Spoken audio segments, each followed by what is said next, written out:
Gintong pangarap. Kabanata 5. Nakaupo si Audrey Amana sa tuktok ng madilim na talampas, ang mga tuhod ay nakayuko sa kanyang dibdib, at ang mga mata ay nakatitig ng walang pakundangang sa mga ilaw sa ibaba habang ang nakaraan ay nagliliyab sa kanya tulad ng itim na kidlat.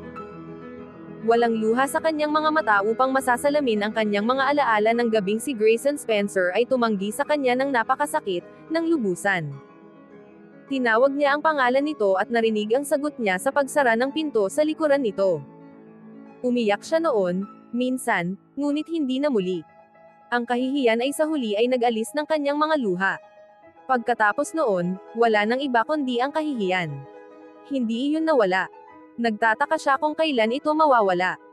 Hindi ko sinasadyang saktan ka ng ganoon. Sa isang sandali, naisip ni Audrey Amana na ang tinig ay isang alingawngaw mula sa kanyang dating mga pangarap, noong panahong hinahangad niyang marinig na ipaliwanag ni Grayson Spencer kung ano ang nangyari, kung bakit ito nangyari, kung ano ang nagkamali na minahal niya ito at wala itong anumang pagmamahal para sa kanya. Ngunit ang tinig ay hindi isang pangarap mula sa nakaraan. Ang tinig ay narito, ngayon, sa tabi niya, at gayon din si Grayson Spencer. Sa isang mahinang tunog, tumingin si Audrey Amana palayo sa kanya patungo sa walang katapusang gabi ng Montana. Huwag kang tumalikod sa akin, maliit na sorrow, mahinang sabi ni Grayson Spencer. Pakiusap. Pasensya na kung nasaktan kita ngayong gabi. Nakita kitang kasama si Summer at nagselos ako, at nawala ang aking pasensya. Mabilis na umikot ang ulo ni Audrey Amana kaya't lumipad ang kanyang buhok, dumadaan sa kamay ni Grayson Spencer habang inaabot siya nito. Hindi pa niya narinig na humihingi ng tawad si Grayson Spencer para sa anumang bagay. Kahit kailan. Celis. Hindi ako naniniwala, sabi niya sa wakas. Ang lalaking interesado sa isang babae ay hindi nag-aaksaya ng gabi sa pagtanggal ng damit ng iba. O naghihiganti ka ba kay Ariana sa isang masalimuot na paraan? Sapat na ang liwanag ng buwan para makita ni Audrey Amana ang biglaang pagsikip ng mga mata ni Grayson Spencer at ang pag-flat ng kanyang bibig. Hindi ko inimbita si Ariana sa Heartland Ranch, at pinauwi ko siya kaagad nang tumakas ka. Wala siyang naalis na kahit isang butones kundi ang kanya. Tungkol naman sa akin, nagkibit-balikat si Grayson Spencer. Sanay na akong mag-isa sa Heartland Ranch House. Kalahati ng oras ay naglalakad ako nang walang kamiseta. Hindi ko naisip na magugulat ka. Mai-inters ka, marahil, dagdag niya, bahagyang nakangiti, ngunit hindi ka magugulat. Tiningnan ni Audrey Amana ang sensual, hindi nakasentro ng ngiti ni Grayson Spencer at nakaramdam ng isang bagay na gumigising sa loob niya na parang nagigising mula sa isang mahabang pagtulog. Kinatakutan siya ng pakiramdam. Mai-inters ako. Tanong niya, ang boses niya ay mahigpit habang pinipilit niyang huwag maalala ang isang pagkakataon na ikinulong niya ang kanyang mga daliri sa mainit na buhok na tumatakip sa dibdib ni Grayson Spencer. Gumana rin iyon, sabi niya ng diretso. Kung ang iyong mga mata ay mga kamay, nahawakan na sana ako ng buong buo. Hindi, salamat. Ibibigay ko na lang iyon kay Ariana, sagot ni Audrey Amana. Hindi ako naniniwala, sabi ni Grayson Spencer. Hindi mo gusto ang ideya na kasama ko ang ibang babae, at halata iyon. Ang boses ni Grayson Spencer ay kalmado kaysa sa panunukso. Ang kanyang kawalan ng tono ang nakakagulat, na parang sinabi niyang mas gusto ni Audrey Amana ang kanyang kape na itim kaysa sa may gatas. Hindi ko gusto ang ideya ng sex, period, sabi ni Audrey Amana, ngunit ang kanyang tono ay hindi kasing kalmado ng kay Grayson Spencer. Ang mga emosyon ay kumukulo sa kanyang mga salita, sa kanyang gutom, pagkalito, takot at isang pagtanggi sa sexual na napakalalim, na hindi niya namalayan na nasa ilalim ng kanyang iba pang mga emosyon, nagtutulak sa kanila, nagtutulak sa kanya. Ang kanyang boses ay nagbago, nabasag. Lumunok siya. Nasusuka ako sa nakita ko. Ang bibig ni Grayson Spencer ay nag-flat sa isang galit na linya. Hindi ako naniniwala sa iyo. Nagkibit-balikat siya.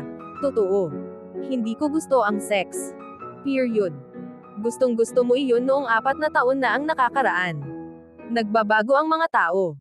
Hindi nang walang dahilan, sagot nito. Nagkibit balikat ulit si Audrey Amana, ngunit ang kanyang katawan ay napakasikip na nasasaktan. Kinamumuhian niyang pag-usapan ang sex, isipin ito, dahil ang bawat salita, bawat pag-iisip, ay direktang nagdadala sa kanya pabalik sa nakakapanginag na kahihiyan ng 4 na taon na ang nakakaraan. Tiningnan ni Grayson Spencer si Audrey Amana at nakita muli ang kahihiyan na dumating sa kanya sa bunkhouse nang banggitin niya ang nakaraan. Naalala rin niya ang tingin sa kanyang mga mata ngayong gabi nang tumayo siya sa harap niya na nakabukas ang kanyang kamiseta. Naalala niya ang reaksyon niya nang banggitin niyang hindi tumatakas ang ibang babae sa kanya. Ngunit higit sa lahat, naalala niya ang panginginig ng tugon ng marahan niyang kagatin ang kanyang palad. Kahit gaano man ang kanyang marahas na pagtutol, siya ay mahina pa rin sa kanya. Alam niya ito. Mapapatunayan niya ito. At gagawin niya. Noong hinawakan kita kaninang umaga, nanginginig ka. Hindi iyon ang reaksyon ng isang babaeng nasusuklam sa sex, sabi ni Grayson Spencer nang walang pag-aalinlangan. Natatakot ako. Kung gayon, dahil tumutugon ka sa akin, sagot nito. Tiningnan ni Audrey Amana ang kanyang kamay na parang nakikita pa rin niya ang mga marka ng nakakatukso, sensual na haplos ni Grayson Spencer. Ang kanyang lalamunan ay nagsara at ang kanyang hininga ay huminto. Lumunok siya ng malalim. Kilala ka sa iyong init ng ulo, bulong niya. Galit ka sa akin kaninang umaga. Mas malakas ka kaysa sa akin. Inamin mo pa na ang ginagawa mo sa akin ay parusa dahil sa pagtakas mo sa akin. Ito ay, nakakatakot sa akin. Kung nagpasya kang parusahan ako ng higit pa, wala akong magagawa. Magandang ideya, bulong ni Grayson Spencer.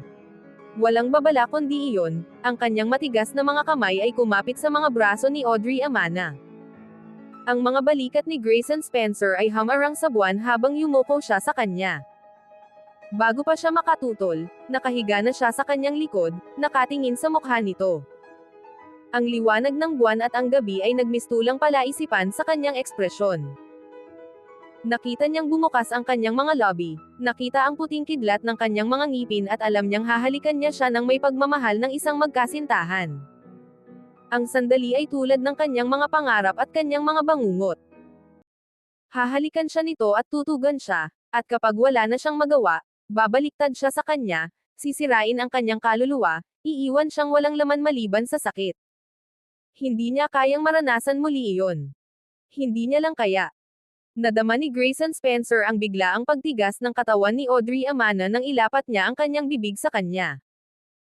Nadama niya ang nanginginig na init ng kanyang mga labi, natikman ang sariwang hininga nito, at ang mga alaala ay sumabog sa kanyang katawan. Hindi pa siya nakakakilala ng kahit na ano na kasing tamis ng lasa ng kanyang kawalang kasalanan nang tumugon siya sa kanyang mga halik noon. Hindi siya naniniwala na siya ay walang kasalanan pa rin. Ang sinumang kasing sensual niya ay dapat na nag-eksperimento ng lubusan bago siya sumuko sa sex, kung talagang sumuko siya dito. Naalala ang kanyang pag-abandona nang makipagtalik siya sa kanya 4 na taon na ang nakakaraan, nag-alinlangan siya na sumuko siya sa anumang bagay na malinaw na nagbigay sa kanya ng napakaraming kasiyahan. Diyos ko, gagaw siya dahil iniwan niya si Audrey Amana, gaano man niya kaputan ang kanyang ama sa panahong iyon. Maliit na sorrow, bulong ni Grayson Spencer sa kanyang bibig, ako. Ano man ang nais niyang sabihin ay nawala sa kakaiyak na sigaw ni Audrey Amana habang sinubukan niyang itapon ang kanyang sarili sa gilid, umiikot at umiikot, nagpupumilit na iwasan ang halik. Automatiko siyang hinawakan ni Grayson Spencer, kinokontrol siya ng may kadalian na nagpulala lamang sa kanyang takot. Nagpumiglas siya ng ligaw, walang kabuluhan, dahil mas malakas siya. Pagkatapos ng unang ilang sandali, hindi na sinubukan ni Grayson Spencer na halikan si Audrey Amana. Sinubukan lang niyang protektahan silang dalawa mula sa kanyang mabaliw na pakikipaglaban. Mabilis na napin ang bigat ng kanyang katawan sa lupa habang ang kanyang mga binti at braso ay nakakulong sa kanya, pinapatahimik siya, ginagawa itong imposible para sa kanya na lumaban. Audrey Amana, sabi ni Grayson Spencer ng may pagmamadali, ayos lang, honey. Hindi kita sasaktan. Audrey Amana. Pakinggan mo ako. Ligtas ka. Sa isang nakakatakot na sandali, naisip ni Grayson Spencer na masyadong natatakot siya para marinig siya. Pagkatapos ay naramdaman niyang nanginginig siya at naging ganap na malambot sa ilalim niya. Agad siyang gumulong sa gilid. Gusto niyang tipunin siya sa kanyang tabi, i-rock siya sa kanyang mga bisig, hawakan siya ng nakakaaliw. Ngunit higit sa lahat, gusto niyang burahin kahit ang alaala ng takot na nakita niya sa kanyang mukha nang yumuko siya sa kanya. Audrey Amana, hininga niya, hinahaplos ang kanyang mapuputing pisngi nang may masakit na lamang. Honey, hindi ko sinasadyang takutin ka. Tiningnan niya siya ng may malalapad na mata na itim sa liwanag ng buwan, multo. Pagkatapos ay iniwas niya ang kanyang ulo. Huminga ng malalim si Grayson Spencer at nagpumiglas na panatilihing mahinahon ang kanyang boses nang mas gugustuhin niyang isigaw ang kanyang hilaw na galit sa taong gumawa nito sa kanya. Pagkatapos ng ilang higit pang hininga, naramdaman niyang sapat na ang kanyang kalmado para magsalita. Sino siya? Tanong ni Grayson Spencer, ang boses ay nanginginig sa pagsisikap na kontrolin ito. Humugat si Audrey Amana ng isang basag na hininga, masyadong nababagabag sa kanyang sariling ligaw, hindi inaasahang pagkatakot sa paghawak ni Grayson Spencer para makapag-isip ng maayos. Wala siyang babala, walang pagkakataon na kontrolin ang kanyang takot sa nakakapaso na sandali nang lumaban siya laban sa kanyang sarili at sa kanya nang walang iniisip maliban sa paglayo, pagtakas, pagtakbo at hindi nahihinto. Biglang napagtanto ni Audrey Amana na iyon ang ginagawa niya sa nakalipas na 4 na taon. Pagtakas kay Grayson Spencer. Pagtakas sa kanyang sarili. Pagtakbo sa isang pagkatakot na walang katapusan. Akala niya ay nakaraos na siya sa kanya, ngunit ang nagawa niya lang ay tumakas mula sa kakilakilabot na sandaling iyon nang ibulong niya ang kanyang pag-ibig at ang ekspresyon nito ay nagbago mula sa pagnanasa tungo sa pagkasuklam. Sino siya? Ulit ni Grayson Spencer. Ano? Tanong ni Audrey Amana. Naguguluhan pa rin sa kanyang natuklasan na hindi niya nalutas ang kanyang problema, tumakas lang siya dito. Sino ang lalaking gumahasa sa iyo? Mabilis na lumingon ang kanyang ulo patungo kay Grayson Spencer. Ano ang pinagsasabi mo? Huwag kang matakot na sabihin sa akin, mahinahong sabi ni Grayson Spencer. Sino siya? Ang bibig ni Audrey Amana ay bumuka sa kawalan ng paniniwala, halos hindi matanggap na tama ang kanyang narinig. Walang sino man, sabi niya ng malinaw, ang kailanman ay gumahasa sa akin. Ang mga labi ni Grayson Spencer ay yumuko sa isang malungkot na ngiti. Ayos lang, maliit na sorrow. Masasabi mo sa akin. Wala nang dapat sabihin. Dahan-dahan siyang umiling. Hindi iyon totoo, honey, mahinang sabi niya. Walang babaeng kasing sensual mo ang basta na lang titigil sa sex nang walang dahilan. Ano ang nangyari? Biglang sumiklab ang galit kay Audrey Amana, isang maliwanag, mapusyaw na apoy na nagliliyab sa lahat ng kanyang pag-aalinlangan at takot. Ang marinig kay Grayson Spencer na itanong ang parehong tanong na humahabol sa kanya sa mga nakaraang taon ay nagpagalit sa kanya. Hindi alam nito kung bakit siya tumakas, kung bakit siya tumatakbo pa rin. Wala man lang itong ideya kung ano ang ginawa nito sa kanya. Ano kaya ang mararamdaman mo kung ikaw ay walang karanasan at nabighani sa isang babae, ngunit ayaw nitong makipag-ugnayan sa iyo sa loob ng maraming taon, kahit gaano mo pa siya kagusto? Hanggang sa isang araw ay lumingon siya at ngumiti sa iyo at iniunat ang kanyang mga bisig at tumakbo ka sa kanila. Humugat si Audrey Amana ng isang nanginginig na hininga at nagpatuloy sa pagsasalita ng mabilis, na parang ang kanyang buhay ay nakasalalay sa pagpupuno ng maraming salita hanggat maaari sa kaunting segundo hanggat maaari. At sa ilang paraan ay ganoon nga. Hindi na siya makatatakbo. Nagulat siya na tumakbo siya ng napakatagal at nanatili pa rin sa parehong lugar walang armas, mahina, natatakot. At pagkatapos ay niyakap ka niya at hinalikan ka at hinuberin ka sa kabila ng iyong mga pag-aalinlangan, halos ligaw na pagpapatuloy ni Audrey Amana, at nang hubad ka na at nagmamakaawa at umiiyak para sa iyong pag-ibig, tiningnan ka niya na parang dumi at umalis na sinasabing hindi ka sapat para sa kanya dahil ikaw ay isang bastardo.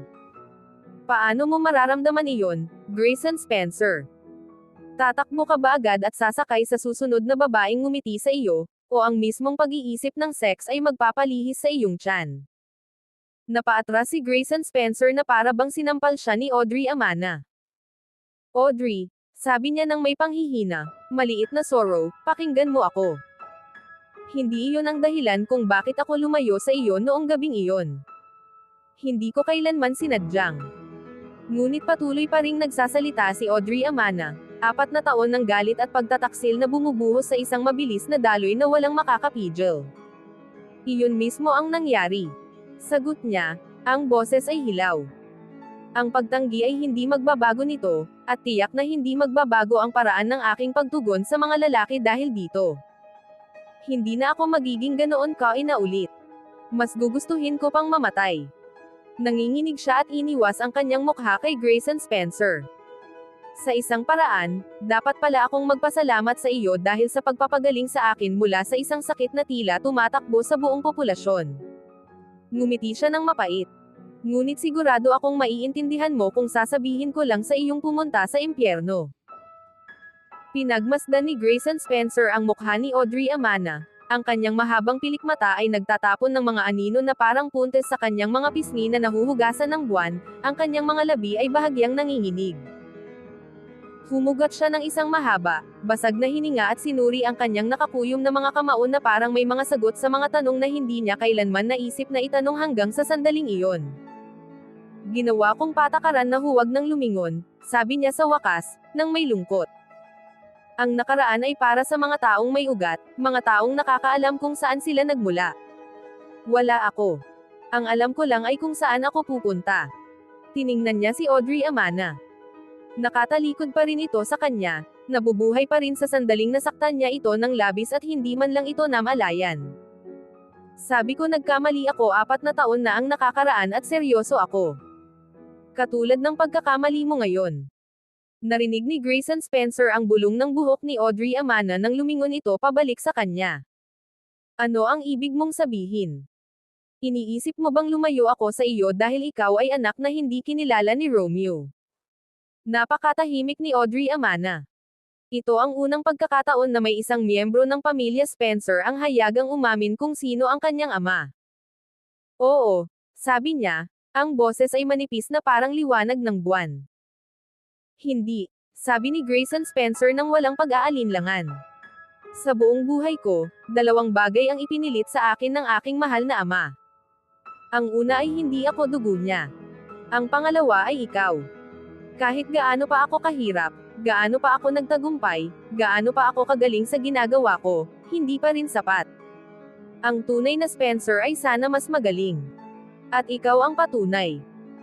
Ang mahal na si Romeo Spencer ay hindi kailanman napapagod sa pagsasabi sa akin na ikaw ang pinakamatalino, pinakamabilis, pinakamaganda, magalang, magalang na bata sa Montana.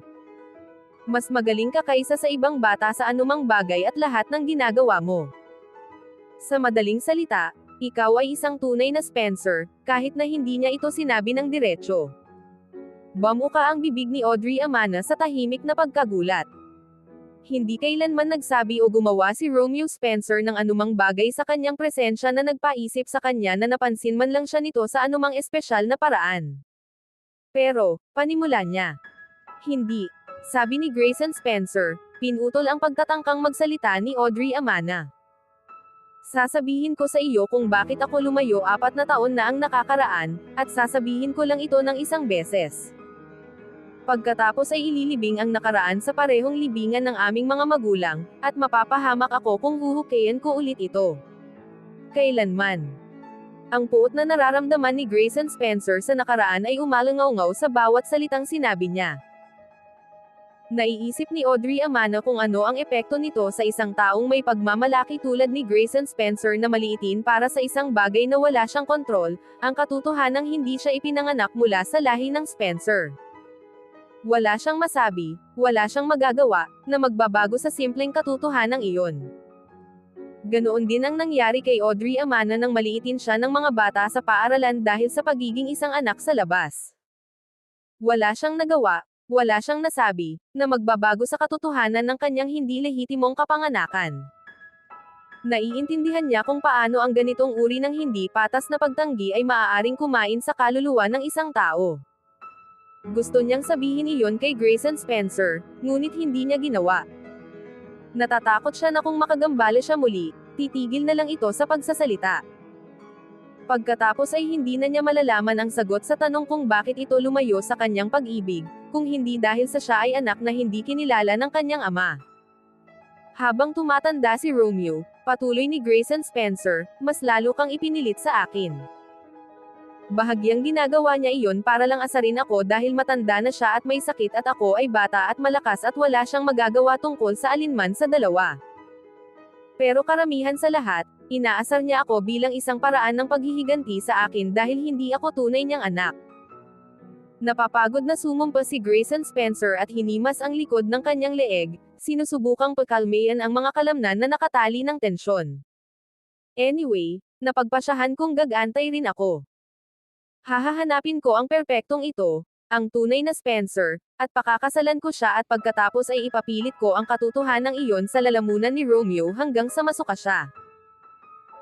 Gumawa si Audrey Amana ng isang kakaibang tunog ng mapagtanto niya kung saan patungo ang mga salita ni Grayson Spencer, kung bakit niya hinanap ito 4 na taon na ang nakakaraan, niligawan ito, nakipag-date dito, nakuha ang loob nito, tinanggihan ito. Ipinatong niya ang kanyang kamao sa kanyang bibig at sinubukang huwag umiyak sa protesta. Hindi kailanman niya ito gusto, kahit kailan, kahit noong simula pa lang. Kaya pumunta ako sa cafe kung saan ka nagtatrabaho, sabi ni Grayson Spencer. Tumayo ako sa labas sa dilim na pinapanood ka ng halos 1 oras bago ako pumasok. Naalala mo sa akin ang isang sorrow sa takip silim, maganda, maingat, mahirap makuha. Inaasahan kong makikipaglandian ka sa lahat ng lalaki. Hindi mo ginawa. Mayroon kang parehong magalang na ngiti para sa lahat. Nagtrabaho ka ng husto. Iginulong ni Grayson Spencer ang kanyang ulo at bumantong hininga. Kinamumuhian niyang pag-usapan ang nakaraan. Kinamumuhian niyang isipin man lang ito.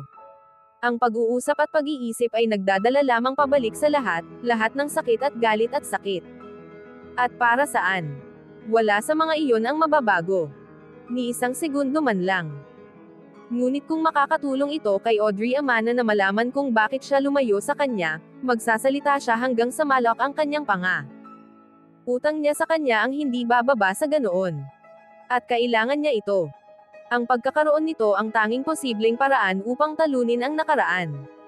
Kaya pumasok ako sa cafe at ang unang nangyari ay ang pagkamalaki ng aking mga paa ay nakaharang sa iyo. Ngumiti si Grayson Spencer nang may pangungutya, naaalala sa kabila ng kanyang sarili, at hindi lahat ng mga alaala ay masama. Ang ilan sa mga ito ay parang bahaghari na kumikinang sa gitna ng bagyo ng nakaraan. Napaka-sweet mo tungkol dito. Kumilos ka na parang ang aking pagiging clumsy ay kasalanan mo. Nagulat ako. Hindi iyon ang inaasahan ko. Naisip ko na ang anumang babaeng may hitsura na kasing ganda ng sa iyo ay nasisire ng mga lalaki sa paligid niya. Nanlaki ang mga mata ni Audrey Amana habang nakatitig kay Grayson Spencer.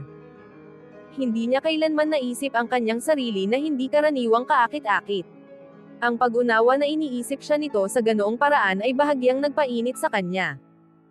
Pagkatapos ng unang ilang beses na kumain ako sa cafe, natagpuan ko ang aking sarili na naghihintay na bumalik. Nasiyahan akong panoorin ka, at nasiyahan kang panoorin ako. Makikita ko iyon sa pamumula mo kapag lumingon ako at nahuli kita. Lumambat ang boses ni Grayson Spencer.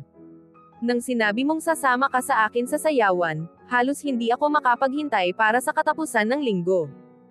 Narinig ko ang lahat ng tsismis. Naisip kong ang iyong matamis na kawalang kasalanan ay isang uri lamang ng nakakaintriga na pagkukunwari, isang paraan upang gawing mas mainit ang sandali kapag sa wakas ay sumuko ka.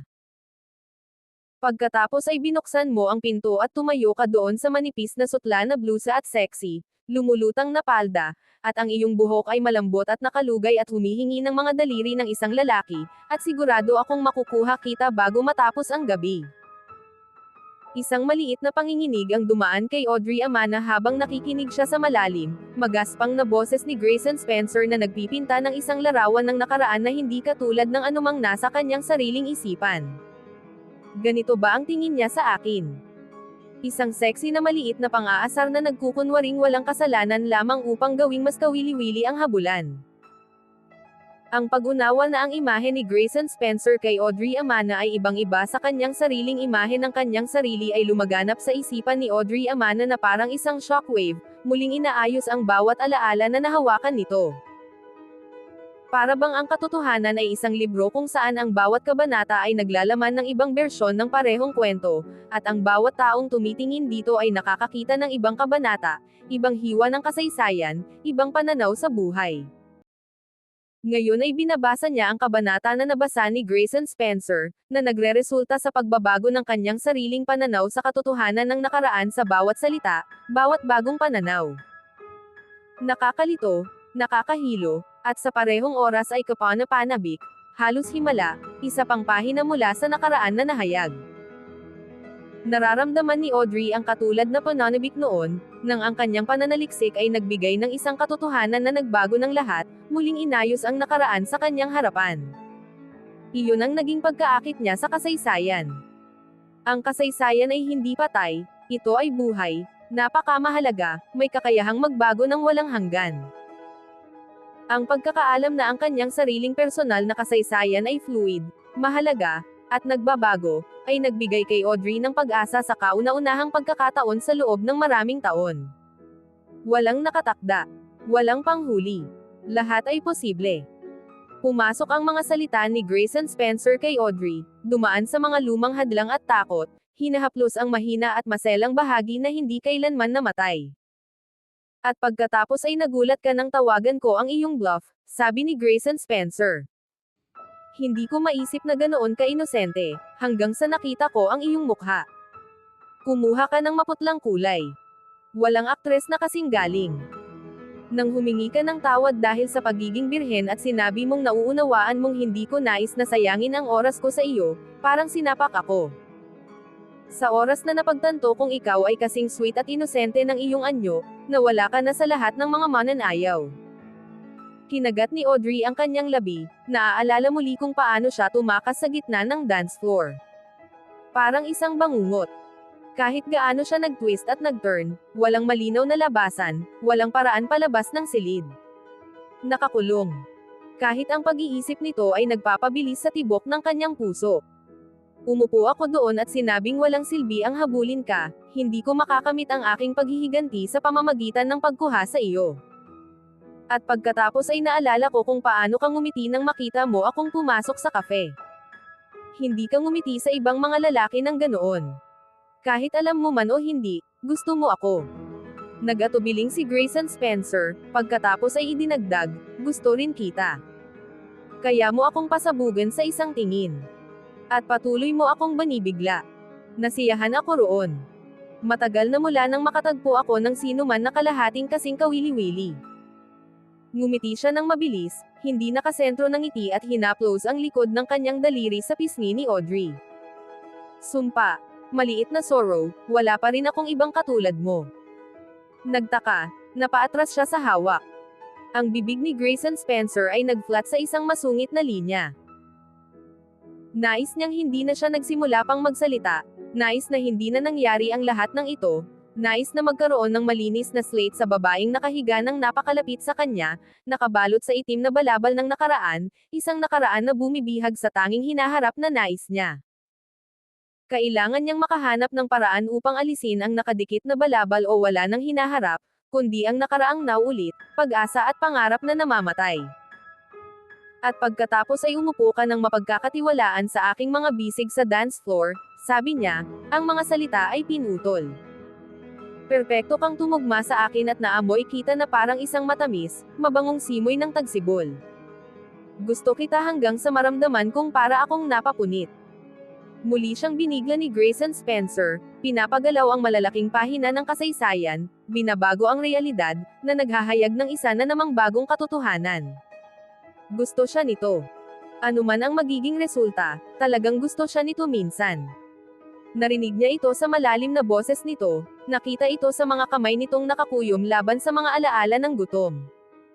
Patuloy akong nagustuhan ka, sabi ni Grayson Spencer. Sinasabi ko sa sarili ko na paghihiganti ang talagang gusto ko. Iyon ang dahilan kung bakit patuloy akong nakikita ka, nakikipag-usap sa iyo, natutuwa, nag-e-enjoy. Paghihiganti. Bawat araw ay nagdadala sa akin ng mas malapit sa oras na susuko ka at babalik ako kay Romeo Spencer at sasabihin sa kanya tulad ng ina, tulad ng anak. Umuusok ang kanyang hininga sa isang mabangis na sumpa. Karamihan sa oras ay kahit naniniwala akong paghihiganti ang hinahanap ko. Kailangan kong maniwala rito. Wala nang ibang dahilan para makita ka. Hindi pwedeng tama si Romeo Spencer, hindi ka maaaring maging perpektong babae para sa akin. Ikaw ang kaaway ng aking ina at kaaway ko. Palagi kang ganoon. Palagi kang magiging ganoon. Nakahiga si Audrey ng napakatahimik, sinusubukang huwag kahit na huminga. Ang komplikadong emosyon sa boses ni Grayson Spencer ay dumaan sa kanya na para bang mga nagliliyab na sinulid, nag-iiwan ng mga marka. Hindi ko tinanong ang sarili ko kung bakit ko iniiwasan ang anumang pagkakataon na talagang makaganti sa pamamagitan ng pagsedos sa iyo, patuloy ni Grayson Spencer. Ang tono niya ay kakaibang distorted, na para bang wala na siyang emosyon dito. Maaari ko sanang pinagsaluhan ka at naisin ka ng mas maaga, ngunit iniiwasan kong maging nag-iisa kasama ka. Napakakatawang paraan para ako ay makaganti, hindi ba? Nagpatuloy si Grayson Spencer sa paghaplos sa kanyang leeg, nagsasalita na parang walang pakialam, hindi umaasang makakatanggap ng sagot mula kay Audrey. Pagkatapos ay dumating ang bagyo noong araw na iyon at pinalayas kami sa loob. Nag-iisa kami, at pinapanood mo ako ng mga mata na nagbigay sa akin ng sakit. Napakaganda. Napaka-negative curious. Napakagutom. Sinubukan kong umalis bago kita hawakan. Sumpa sa Diyos, sinubukan kong hindi. Gumawa si Grayson Spencer ng isang biglaang tunog, isang masungit na salita na naputol bago pa ito makasakit kay Audrey. At pagkatapos ay sinabi ko sa sarili ko isang halik, isa lang, sabi niya, humaharap kay Audrey at tinitigan siya. Dapat sana ay nakapagpigil ako, ngunit hindi ko kaya. Matagal na kitang gustong makuha, at nanginginig ka ng halikan kita. Pagnanasa, hindi takot. Nag-aapoy ka at nag-aapoy din ako. Nang halikan ko ang iyong mga suso at umungol ka, halos magwala ako. Mas maganda ka kaysa sa naisip ko, at naglaan ako ng higit sa isang gabi na hinuhubaran at minamahal ka sa isip ko. Isang nakikitang panginginig ang dumaan kay Audrey. Noong una ay inisip ni Grayson Spencer na ito ay pagnanasa. Ngayon ay natatakot siyang ito ay pagkasuklam. Patuloy siyang nagsalita ng mabilis, ayaw na umalis si Audrey at tumakas mula sa kanyang mga salita habang inilarawan niya ang mga bagay na hindi na niya kayang isipin. At pagkatapos ay hubad ka na, sabi niya. Lahat ng lambot, lahat ng apoy. Akin. Nang hawakan kita, talagang hinawakan kita, naramdaman ko ang patunay ng iyong kawalang kasalanan. Ganun din ikaw. Tumingin ka sa akin at sinabi mong ayos lang, na hindi ka natatakot, na mahal mo ako. Nagbago ang boses ni Grayson Spencer habang ang emosyon ay muling umusbong na lampas sa kanyang kontrol. Sa sandaling iyon, alam kong hindi ko kaya. Hindi ko kayang kunin ang iyong pagkabirhen para sa paghihiganti. Bigla kong kinamumuhian ang aking ama at ang iyong ina dahil sa kanilang mga taon ng pangangalunya, para sa lahat ng sakit na dulot nila sa ibang tao sa ngalan ng kasinungalingang tinatawag na pag-ibig. Nangangalit si Grayson Spencer, ang kanyang mukha ay nagpapahayag ng eksaktong iniisip niya tungkol sa pag-ibig. Alam ko ang lahat tungkol sa pag-ibig. Sa pinakamaganda, ang pag-ibig ay isang trick na nilalaro mo sa iyong sarili. Sa pinakamasama, ito ay isang trick na nilalaro mo sa mga walang muwang, ang mga inosente tulad mo noong gabi na iyon. Inosente. Mapagkakatiwalaan. Ang mga daliri ni Grayson Spencer ay kumikilos sa mga kalamnan na nakatali sa batok ng kanyang leeg, simbolo ng pisikal na tensyon na kumikilos sa kanyang isipan. Kinamumuhian niyang dugtungan ang sakit at pagkukulang ng nakaraan. Gusto kong sumigaw sa iyo na magising ka, upang tingnan ang realidad, upang maunawaan na ako ang iyong kaaway, masungit na sabi ni Grayson Spencer, ang boses ay umuugong sa galit. Pinagalit ako ng iyong kawalang kasalanan. Ngunit higit sa lahat, galit na galit ako at lubos na nadidismaya sa sarili ko dahil sa sobrang pagkaabala sa nakaraan na gagamitin ko ang ibang tao gaya ng halos ginawa ko sa iyo. Kinamumuhian ko si Romeo Spencer sa loob ng maraming taon dahil hindi siya makapagpigil sa kanyang sekswalidad kahit sa puntong pigilin ang pagbubuntis ng kanyang kalaguyo. Ngunit narito ako, malapit nang gawin ang parehong bagay sa iyo. Wala akong paraan upang protektahan ka noong gabi na iyon, at masyado kang inosente upang maprotektahan ang iyong sarili. Biglang nanginginig si Grayson Spencer. At alam mo ba kung ano? Tanong niya ng masungit. Ang pag-iisip na iyon ang pinakanakapagbigay ng saya. Isang bahagi ko na lumalaki sa iyo. Isang bagong bagay. Isang bagay na hindi nahawakan ng nakaraan. Isang bata. Ang ating anak. Ang tunog na ginawa ni Grayson Spencer noon ay masyadong magaspang upang tawaging tawa. Parang isang masakit na echo ng sakit.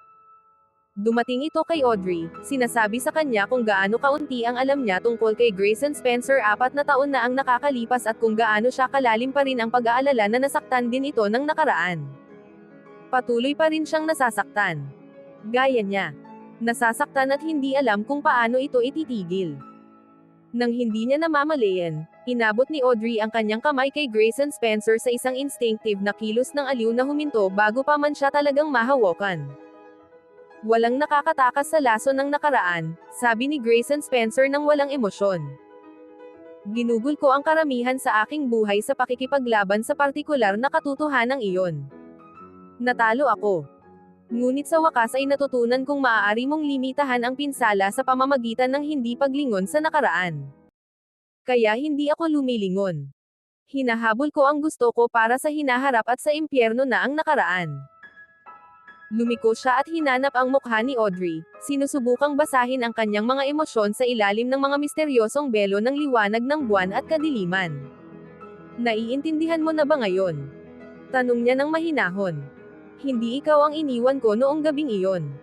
Ang nakaraan. Hindi na malaya ni Audrey na umiiyak na pala siya hanggang sa maramdaman ang init ng kanyang mga luha sa kanyang malamig na pisngi.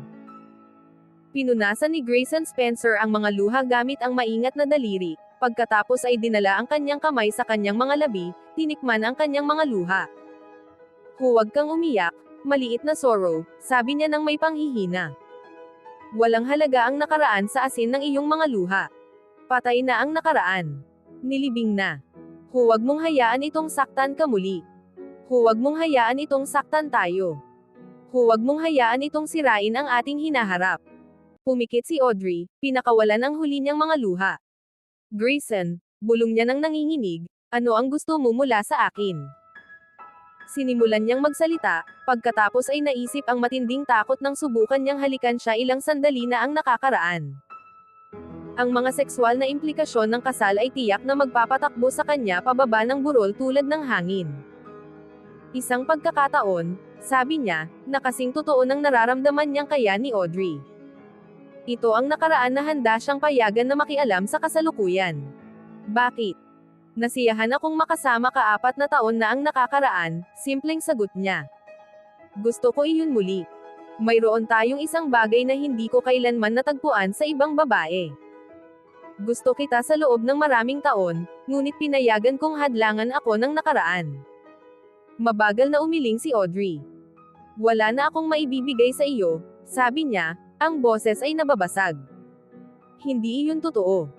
Tiningnan niya ang mga masikip na mata ni Grayson Spencer at hindi alam kung tatawa o iiyak. Hindi mo ba ako pinakinggan? Tanong niya nang may panghihina.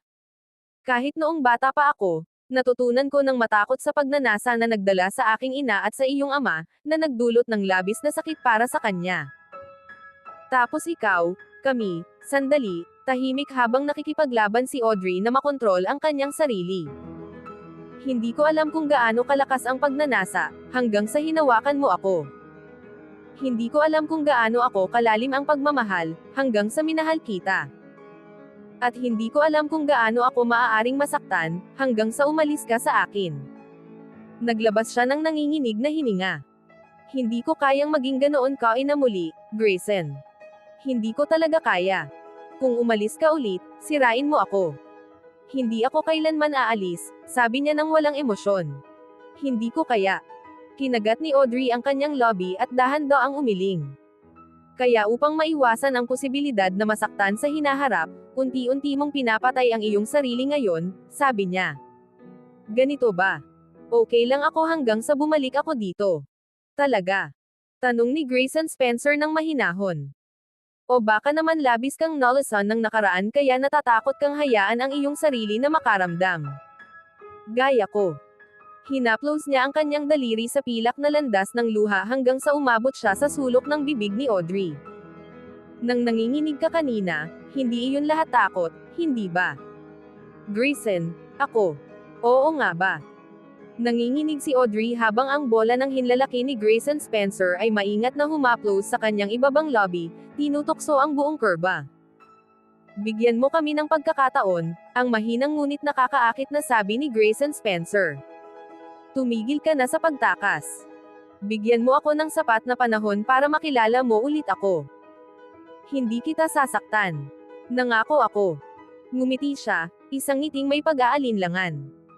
Tulad ng sabi ni Simon Amana, marangal ang intensyon ko sa iyo, higit pa sa inaakala mo. Nag-alangan si Grayson, pagkatapos ay walkang magawang iwinagayway ang kamay, halos galit na. Alam niyang maaga pa para pag-usapan ang kasal. Hindi ko gagawin sa iyo ang ginawa ng ama ko sa ina mo, pagtatapos ni Grayson. Hindi kita sasaktan. Pero kung hindi ka naniniwala sa pag-ibig, ang boses ni Audrey ay hamina at naputol sa katahimikan habang inaalala ang kanyang mga salita. Ang pag-ibig ay isang kasinungalingan, isang panloloko para sa mga walang muwang. Naniniwala ka ba? Tanong ni Grayson, puno ng pag-uusisa at pagtataka ang tono at ekspresyon. Sa kabila ng lahat ng sakit, minahal ng ina ko ang ama mo, ang mahinang bulong ni Audrey. Minahal din ng lolo ko ang lola ko na hindi ko pa nakilala.